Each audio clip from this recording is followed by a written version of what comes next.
मैं एक न्यूरोसर्जन हूँ और ऑपरेटिंग रूम में मैं रोज ब्रेन देखता हूँ, रियल ह्यूमन ब्रेन, स्कैन्स में भी, सर्जरीज में भी। और ऑनेस्टली स्मोकिंग ब्रेन के साथ क्या करती है वो चीज़ बहुत लोग इमेजिन भी नहीं कर सकते।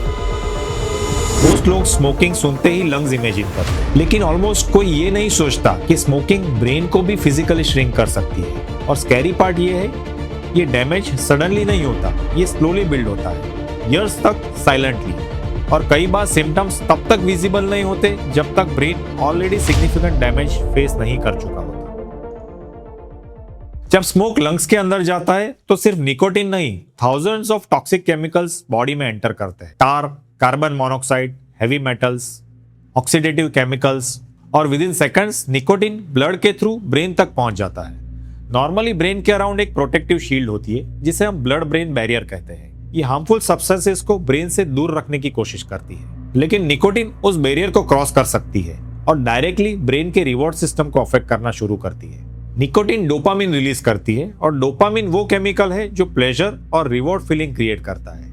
इसीलिए इनिशियली स्मोकर को रिलैक्सेशन, फोकस या स्ट्रेस रिलीफ फील होता है, लेकिन रियलिटी थोड़ी डेंजरस है। निकोटिन ब्रेन के नेचुरल रिवॉर्ड सिस्टम को हाईजैक करना स्टार्ट कर देती है। ब्रेन ग्रेजुअली लर्न करता है कि cigarette is equal to reward, और धीरे धीरे डिपेंडेंस बिल्ड होने लगती है। फिर एक स्टेज आती है जहां सिगरेट प्लेजर के लिए नहीं, नॉर्मल फील करने के लिए चाहिए होती है। और एडिक्शन सिर्फ मेंटल वीकनेस नहीं होती, ये एक्चुअल बायोलॉजिकल ब्रेन रिवायरिंग होती है। निकोटिन स्पेशली प्रीफ्रंटल कॉर्टेक्स को अफेक्ट करती है।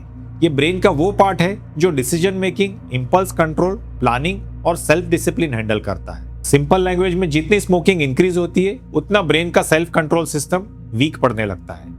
इसीलिए स्मोकर्स ऑफन बोलते हैं, मुझे पता है हार्मफुल है, फिर भी छोड़ नहीं पा रहा, क्योंकि एडिक्शन लॉजिकल नॉलेज से स्ट्रॉन्गर फील होने लगता है। ब्रेन कॉन्शियसली डेंजर समझता है, लेकिन subconscious reward system cigarette demand करता रहता है। और एक इंटरेस्टिंग चीज, बहुत स्मोकर्स जेन्युइनली बिलीव करते हैं कि सिगरेट स्ट्रेस रिड्यूस करती है, लेकिन न्यूरोसाइंस सजेस्ट करती है कि मोस्टली सिगरेट विड्रॉल टेम्पररीली काम होता है। मतलब निकोटिन लेवल्स जब ड्रॉप होते हैं, ब्रेन इरिटेबिलिटी और क्रेविंग फील करता है। फिर सिगरेट मिलते ही वो डिस्कम्फर्ट टेम्पररीली रिड्यूस होता है और ब्रेन उस रिलीफ को स्ट्रेस रिलीफ समझ लेता है। लेकिन लॉन्ग टर्म में स्मोकिंग एक्चुअली एंजाइटी और स्ट्रेस सिस्टम को और अनस्टेबल बना सकती है। लेकिन निकोटिन सिर्फ एक बिगिनिंग है। रियल डिस्ट्रक्शन ब्लड वेसल्स के थ्रू स्टार्ट होता है। ब्रेन बॉडी का सिर्फ 2% वेट होता है, लेकिन ये बॉडी का ऑक्सीजन का ऑलमोस्ट 20% यूज करता है, और स्मोकिंग एग्जैक्टली वही ऑक्सीजन सिस्टम को डैमेज करती है। सिगरेट स्मोक में कार्बन मोनोऑक्साइड होता है, ये ऑक्सीजन की जगह ब्लड सेल से अटैच हो जाता है। सिंपल लैंग्वेज में ब्रेन का ऑक्सीजन सप्लाई कम हो जाता है और ब्रेन बिना ऑक्सीजन के प्रॉपर्ली फंक्शन नहीं कर पा सकता।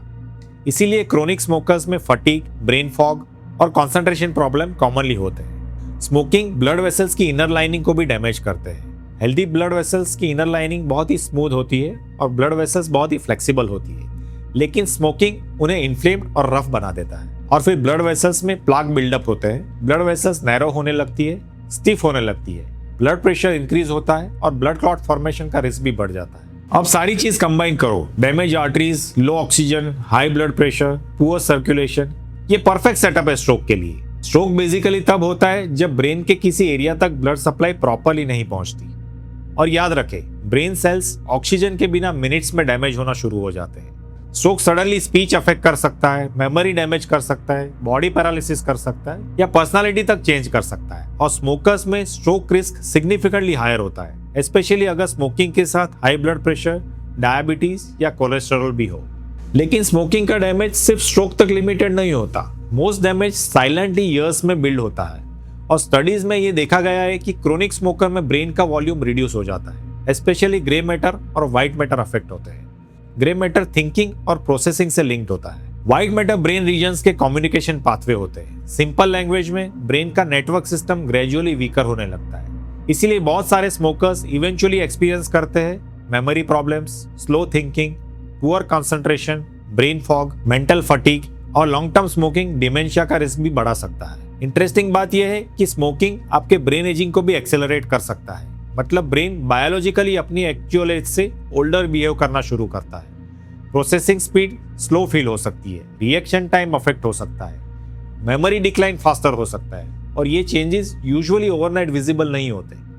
इसीलिए बहुत सारे स्मोकर्स डैमेज को अंडर एस्टिमेट कर देते हैं, क्योंकि ब्रेन स्लोली एडप्ट करता रहता है जब तक सिम्टम्स ऑब्वियस नहीं हो जाते। और एक डेंजरस मिथ ये है कि यंग हो अभी डैमेज नहीं होगा, लेकिन न्यूरोसाइंस के अकॉर्डिंग यंग ब्रेन्स भी निकोटिन से डीपली अफेक्ट होते हैं, स्पेशली टीनेजर और यंग एडल्ट में। ब्रेन अभी फुल्ली डेवलप हो रहा होता है और निकोटिन रिवॉर्ड सिस्टम को ज्यादा एग्रेसिवली रिवायर कर सकता है। इसीलिए early smoking future addiction risk भी इंक्रीज कर देती है। आजकल बहुत लोग वेपिंग को सेफर एज्यूम करते हैं, लेकिन इंपॉर्टेंट बात यह है निकोटिन स्टिल निकोटिन है और ब्रेन पे उसका एडिक्टिव इफेक्ट स्टिल एग्जिस्ट करता है। रिसर्च अभी कंटिन्यूसली इवॉल्व हो रही है, लेकिन ये क्लियर है कि nicotine exposure brain reward pathway को अफेक्ट करता है, चाहे डिलीवरी सिस्टम कोई भी हो। अब इंपॉर्टेंट क्वेश्चन, क्या स्मोकिंग क्विटिंग के बाद रिकवरी पॉसिबल है? और थैंकफुली आंसर है yes. Human body surprisingly resilient होती है। जिस मोमेंट स्मोकिंग स्टॉप होती है, बॉडी रिकवरी स्टार्ट कर देती है। With in hours oxygen level improve होने लगता है। With in days circulation better होती है। वीक्स और मंथ्स में ब्लड वेसल फंक्शन इंप्रूव हो सकता है और many x smokers eventually mental clarity feel करना शुरू करते हैं। ब्रेन फॉग रिड्यूस होता है, एनर्जी बेटर फील होती है, फोकस इंप्रूव हो सकता है। Obviously severe long term damage completely reverse हो हर केस में वो पॉसिबल नहीं है, लेकिन quitting almost always future damage reduce करता है। और ऑनेस्टली एज ए न्यूरोसर्जन मैं दो टाइप के पेशेंट्स देखता हूँ। एक वो जो स्मोकिंग के इरिवर्सिबल डैमेज लेकर आते हैं, stroke, memory decline, severe vascular disease, और दूसरे वो जिन्होंने टाइम पे क्विट करके अपना फ्यूचर प्रोटेक्ट किया है। इसीलिए अगर आप स्मोक करते हो तो ये सिर्फ लंग्स का इश्यू मत समझिए। एवरी सिगरेट डायरेक्टली आपके ब्रेन पे इफेक्ट डाल रही है, आपकी मेमोरी पे, आपके ब्लड वेसल पे, आपके फ्यूचर कॉग्निशन पे, आपके सेल्फ कंट्रोल सिस्टम पे। लेकिन गुड न्यूज ये है कि ब्रेन हील करना स्टार्ट कर देता है the moment you stop damaging it.